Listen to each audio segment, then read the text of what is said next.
एक road map ready होना चाहिए। आज ही एक रोड मैप बना लीजिए, जिसमें आपके पास हर मिनट का हिसाब होना चाहिए कि ठीक है, कल से मुझे पढ़ना है तो कल सुबह अगर 4 बजे उठकर पढ़ती हूँ तो क्या टॉपिक पढ़ना है, कब प्रैक्टिस करना है, कब एमसीक्यूज लगाने हैं, कब मुझे सेट सॉल्व करना है, कब कंटेंट रिवीजन करना है। अगर आप जो भी रूटीन बना रहे हो उसका 80% भी फॉलो कर लेंगे ना, तो आप देखिएगा एंड तक जाते-जाते आपके अंदर कॉन्फिडेंस डबल हो जाएगा। आपको लगेगा कि नहीं, अब मैं इस एग्जाम में अच्छा परफॉर्म कर पाऊंगी।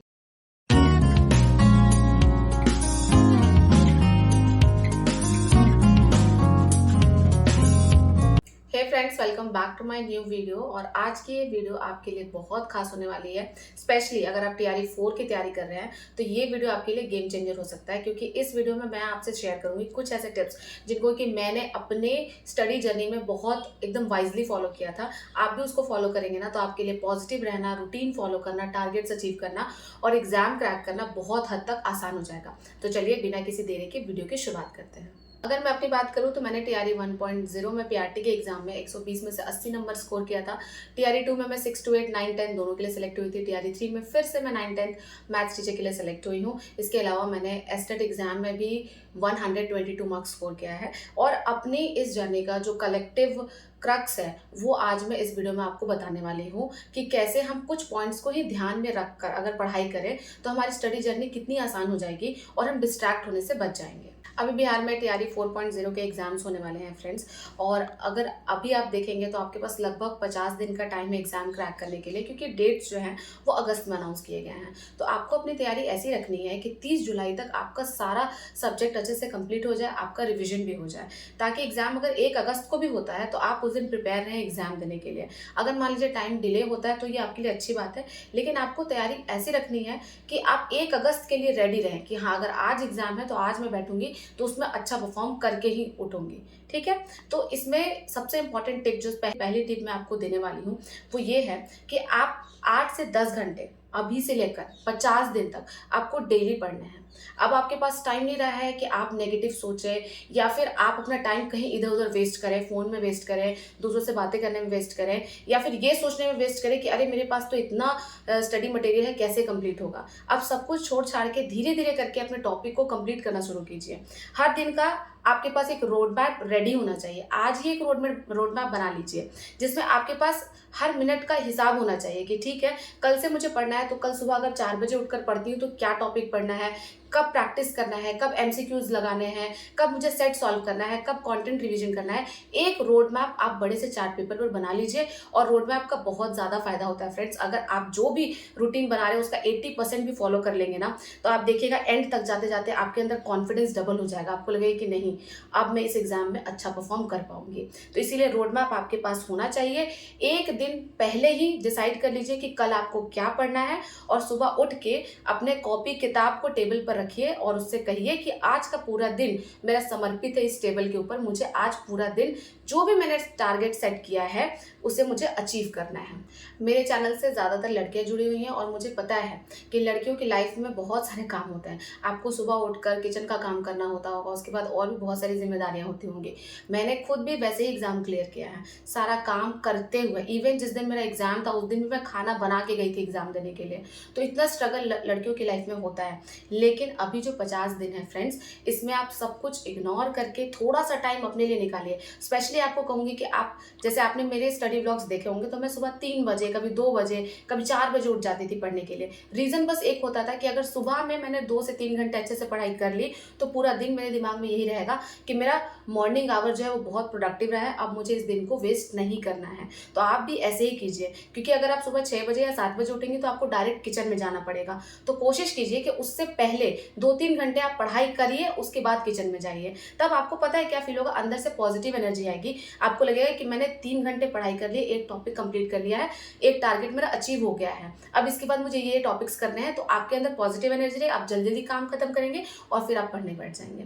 और स्पेशली आप काम उतना ही कीजिए जितनी ज़रूरत है। मैं हमेशा कहती हूँ कि अगर आपके पास ऑप्शन है कि सिर्फ आप नाश्ता बनाने के बाद तुरंत पढ़ने बैठ जाए तो तुरंत पढ़ने बैठिए। मैं हमेशा यही करती थी। फिर पढ़ाई करने के बाद 2-3 बजे के बाद फिर मैं जाके साफ सफाई करती थी। तो अपनी लाइफ में प्रायोरिटी सेट कीजिए। जो ज़्यादा इंपॉर्टेंट है वो काम अभी पहले कीजिए, घर के काम को थोड़ा कम प्रायोरिटी दीजिए। अगली टिप जो मैं आपको दूँगी फ्रेंड्स, ये वेरी, वेरी, वेरी इंपॉर्टेंट है और इसको शायद जितनी शिद्दत से मैंने फ़ॉलो किया है, आप भी अगर फ़ॉलो करेंगे ना, आपको बहुत फ़ायदा होगा। आपने मेरी केवीएस प्रिपरेशन जर्नी देखी होगी, उसमें मैंने 137 मार्क्स स्कोर किया था सिर्फ़ इस एक टिप की वजह से, और वो ये है कि मैं टाइमर लगा के पढ़ती थी। जब हम सुबह उठकर पढ़ने बैठते हैं ना, तो दिमाग में कहीं न कहीं रहता है कि अरे! मैंने तो सुबह 6 से लेके 10 बजे तक पढ़ाई कर ली, 4 घंटे का पढ़ाई मैंने कर लिया है। लेकिन रियलिटी चेक जब आप करेंगे, जब आप टाइमर लगाएँगे कि ठीक है, टाइमर लगा के पढ़ रही हूँ, जब मुझे पानी पीना है तो मैं टाइमर ऑफ कर दूँगी, खाना खाना है तो टाइमर ऑफ कर दूँगी, किसी से बात कर रही हूँ, किसी का कॉल आ गया, व्हाट्सएप पे कोई मैसेज आ गया तो टाइमर ऑफ कर दूँगी। तब आपको समझ में आएगा कि 4 घंटे में आपने केवल 2 घंटे की पढ़ाई की है। और ये रियलिटी चेक होना बहुत ज़्यादा ज़रूरी है। नहीं तो दिमाग के पास ये मैसेज जाते रहता है कि 6 से 10 बजे तक 4 घंटे की पढ़ाई तो कर ली है, अब रेस्ट करो, अब आराम करो।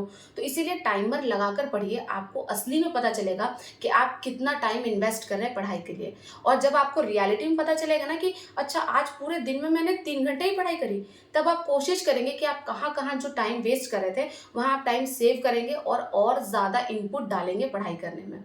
तो ये सबसे, अगर आपको इफ़ेक्टिव पढ़ना है, कंसंट्रेशन के साथ पढ़ना है, तो टाइमर लगा के पढ़िए, ये बेस्ट आइडिया है पढ़ने का। नेक्स्ट जो मेरी टिप है फ्रेंड्स, वो रिसोर्स से रिलेटेड है। जब भी हम पढ़ने बैठते हैं तो हमारे अंदर बहुत ज़्यादा कन्फ्यूजन होता है कि हम सही टीचर को फॉलो कर रहे हैं या नहीं, सही मटेरियल पढ़ रहे हैं या नहीं, हमसे क्वेश्चन सॉल्व होगा या नहीं, एग्जाम में अच्छा परफॉर्म कर पाएंगे या नहीं। हमारे अंदर बहुत सारा सेल्फ डाउट होता है। तो इस वीडियो को बनाने का मेरा मकसद यही है कि मैं आपको बता सकूँ कि किन स्ट्रैटेजी को फॉलो करके आप एग्जाम में अच्छा परफॉर्म कर पाएंगे, डिस्ट्रैक्शन से बच पाएंगे और आपका सेल्फ डाउट खत्म होगा। तो रिसोर्स के रिगार्डिंग अगर मैं बात करूं फ्रेंड्स, तो मैं आपको यही कहूंगी कि आपने जिस भी टीचर का परचेज किया है कोर्स, उस पर आप विश्वास रखिए, क्योंकि कोई भी टीचर जो है वो 100% कंटेंट आपको नहीं देता है।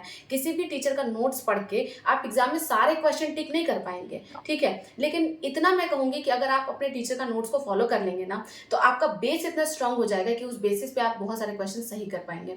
और आपका मोटिव यही होना चाहिए कि एग्जाम में आपका अप्रोच सही हो, आपके क्वेश्चन सही जाए, सही आपने जो भी ऑप्शन चुना है वो क्वेश्चन आपके सही हो जाए। तो इसीलिए मैं कह रही हूँ कि बहुत बार हमारे अंदर एक डाउट होता है कि जैसे हम अपने टीचर का नोट्स पढ़ लेते हैं, उसके बाद हम एमसीक्यू सॉल्व करने जाते हैं यूट्यूब पे, तो हमें लगता है कि अरे, हमारे टीचर ने तो ये क्वेश्चन पढ़ाया ही नहीं था। फिर दूसरे का देखते हैं तो लगता है कि अरे, उस टीचर ने तो ये कंटेंट नहीं पढ़ाया था। तो इस चक्कर में हम क्या करते हैं, बहुत सारे टीचर को फॉलो कर लेते हैं।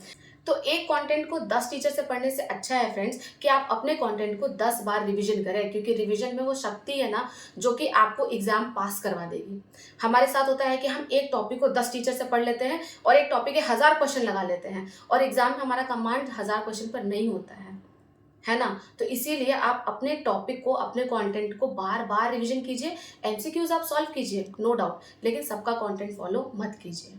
इसके अलावा फ्रेंड्स, जो भी बिहार में एग्जाम हुए हैं, टीआरई 1.0, 2.0, 3.0, एस्टेट एग्जाम, इन सारे एग्जाम से क्वेश्चन पेपर को आपको इग्नोर नहीं करना है, इनको बार बार सॉल्व कीजिएगा और एनसीईआरटी को एकदम रिलीजियसली फॉलो कीजिए, क्योंकि एनसीईआरटी अगर आप अच्छे से फॉलो कर लेते हैं ना, लाइन वाइज लाइन, तो एग्जाम क्रैक करने से आपको कोई नहीं रोक सकता है।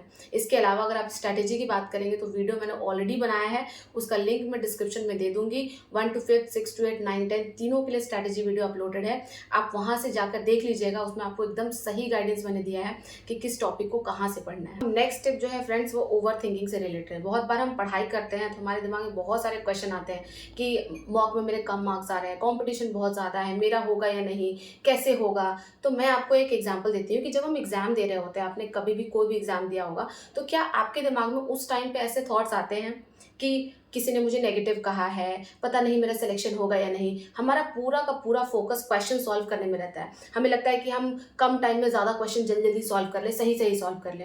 तो उसी तरह के लेजर शार्प फोकस के साथ आपको पढ़ना होगा। अगर आप ये सोच रहे हैं कि अभी आप ये सारी चीज़ें सोचने के बाद पढ़ाई कर लेंगे, तो मैं आपको बता रही हूँ, आप पढ़ाई नहीं कर पाएंगे। अब आपके पास टाइम नहीं बचा है ये सब सोचने के लिए।